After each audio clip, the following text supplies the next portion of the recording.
Program vaksin TRES atau vaksin Transpores yang dilakukan oleh Polrestabes Palembang bersama dengan Transmusi menyediakan layanan vaksinasi bagi penumpang transportasi massal. Hal ini sebagai langkah mempercepat capaian herd immunity atau kekebalan komunal. Kegiatan ini dilakukan dengan cara menempatkan vaksinator di bus Transmusi dengan menyediakan 100 dosis vaksin. Kemudian nantinya vaksinator ini akan melayani penumpang yang hendak melakukan vaksin COVID-19, di mana bagi penumpang yang belum divaksin saat naik bus Transmusi akan langsung divaksin di dalam bus.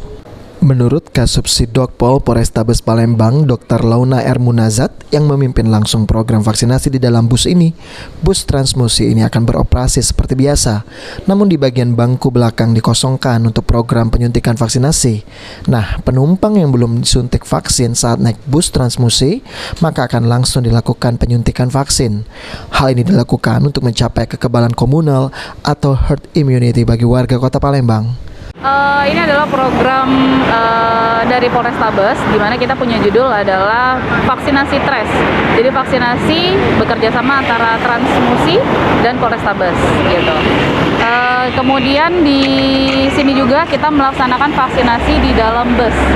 Jadi proses vaksinasinya bus berjalan, kita lakukan vaksinasi di dalamnya.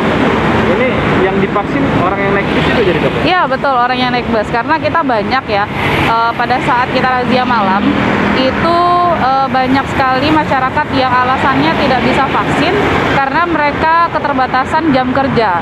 Jadi mereka bekerjanya itu dari pagi jam 8 sampai jam 8 lagi. Jadi harapan kami adalah dengan adanya vaksinasi di dalam Transmusi, mereka mungkin bisa mendapatkan vaksin sambil perjalanan mereka menuju ke kantornya. Program vaksin TRES atau vaksin Transpores ini dilakukan setiap hari, di mana 3 bus Transmusi diluncurkan untuk melakukan vaksin mobile ke penumpang-penumpang bus yang belum divaksin. Irawan, PAL TV.